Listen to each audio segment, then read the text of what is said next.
आज हम जो है भगवती गंगा के तट पर उपस्थित हैं। गंगा शरणम परिवार में आप सबका स्वागत करते हुए और आप सबसे एक सम्यक निवेदन और अनुरोध है मेरा कि गंगा शरणम परिवार में जो एक लक्ष्य लिया गया है, एक सोपान, एक अवसर स्वीकार किया गया है कि गंगा जल को जन जन तक पहुंचाने का प्रयास, चाहे वो छोटे मात्रा में हो या बड़े मात्रा। ये कार्य 2016 से अनवरत चल रहा था, पर इसे बड़े स्तर पर लेके आए हैं कि जितना जल्दी हो सके आप सबके तक जन जन तक गंगा जल पहुंचाया जाए और इसे एक जन जागरण का स्वरूप दिया जाए कि घर घर गंगा।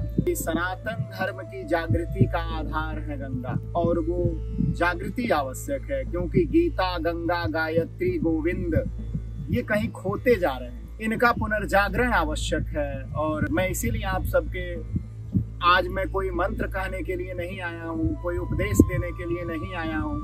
मैं उन पीढ़ियों के लिए कुछ कहना चाहता हूँ जो पीढ़ियां आप छोड़ के जाएंगे इस धरती से। आज आप देख रहे हैं कि पास पड़ोस की परिस्थितियां क्या हैं। आपसे ही अलग हुए लोग, आपके ही कृपा प्रसाद से बने हुए लोग आंखें दिखा रहे हैं। आप देखो कि पड़ोसी देशों में कितना उपद्रव मचा हुआ है, और देश के अंदर भी जो लोग ऐसे लोग पल रहे हैं जो अन्न, जल, रूप, रंग सब में आप जैसे हैं, परंतु विचार से वो कतई जो है इस देश के नहीं है। इस देश के प्रति दुर्भाग्यपूर्ण शत्रुता और शत्रुतात्मक व्यवहार रखते हुए नाना प्रकार के प्रोपोगेंडा और कुप्रपंचनाओं में लगे हुए यह लोग इस देश के शत्रु हैं। उसी प्रकार जिस प्रकार गंगा के पवित्र जल राशि में भी जहां लोग स्नान करके मुक्ति का मार्ग ढूंढने आते हैं, वहां भी लोग मछली पकड़ने वाले आपको मिल जाएंगे जो हिंसा के मार्ग को चुनते रहते हैं गंगा में, और बाद में नरक की यात्राएं करते रहते हैं, नाना प्रकार के व्याधियों में फंसे रहते हैं। उसी प्रकार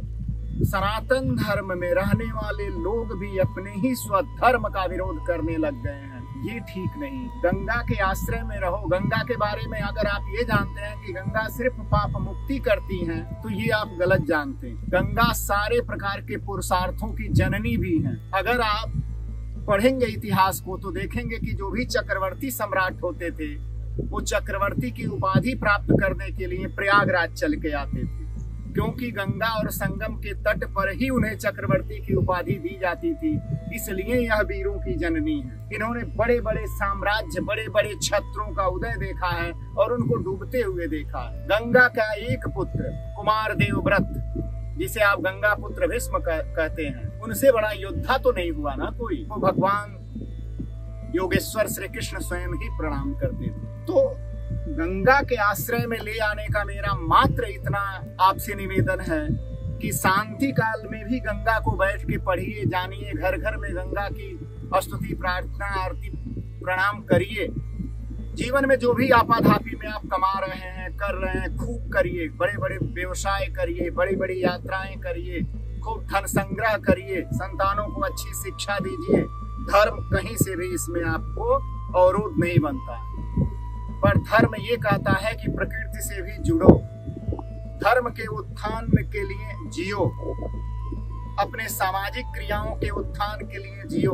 बांटो, राष्ट्र को मत बांटो, देश को मत बांटो, धर्म को मत बांटिए, और सनातन धर्म में ऊंच नीच, भेदभाव, छोटे बड़े का विचार त्यागिए, क्योंकि गंगा तो सबके लिए एक जैसी है। वो किसी में भेद नहीं कर रही है, निरंतर चली जा रही है। उनके वेग में आने वाला चाहे बहुत प्रतापी व्यक्ति का भवन हो यहाँ या एक गरीब की कुटिया हो, बह जाता है सारा। उसी प्रकार जिस प्रकार इसके जल में पापी भी जाते हैं और दिन रात महात्मा भी वहीं पड़े रहते हैं और सबका कल्याण करती रहती हैं, सबको सिद्धियां दे ही देती हैं। जो जिस भाव से जाता है उसे कुछ न कुछ गंगा देती हैं, निराश किसी को नहीं करती। इस भावनाओं से हमें निकलना पड़ेगा कि हम मोटी मोटी मालाएं पहन के और बड़े बड़े मठों में एसी चला के छुप के बैठे रहें। इससे इस राष्ट्र का उद्धार नहीं होना है। जन जन तक ये बातें ले जानी पड़ेंगी। हमें उठना पड़ेगा, जगना पड़ेगा, हमें तैयार होना पड़ेगा कि जो संपदा, जो संपत्ति, जो संग्रह आप कर रहे हो उसकी रक्षा भी करनी है और उसकी रक्षा आपका पुरुषार्थ करेगा। पुरुषार्थ सिर्फ धन संपत्ति कमाने में लगा देना, परमार्थ का चिंतन न करना और परमार्थ के साथ साथ आने वाली पीढ़ियों के लिए सुरक्षा न प्रदान करना, अपना इतिहास भूल जाना, अपना गौरव भूल जाना, अपना धार्मिक आचरण भूल जाना, अनाचार दुराचार में लिप्त हो जाना निरंतरता ठीक नहीं है। आने वाली पीढ़ियां क्षमा नहीं करेंगी। जिस देश जाति में जन्म लिया बलिदान उसी पर हो जाए, वह शक्ति हमें दो दया निधि कर्तव्य मार्ग पर। यह ध्यान करते हुए जीवन में आगे बढ़िए और मैं यही कहूंगा कि एक बार गंगा शरणम परिवार के साथ जुड़ते हुए कदम ताल करते हुए आप जहां भी रहते हैं विश्व में जिस कोने में रहते हैं आप, अगर वहां कोरियर जाता है, संचार सुविधाएं हैं, तो जरूर जुड़िए गंगा शरणम से। हम आपको गंगा जल उपलब्ध करवाते हैं, गंगा की रीति उपलब्ध करवाते हैं, आपके सुख शांति की कामना करते हैं और ये निस्वार्थ भाव से कर रहे हैं।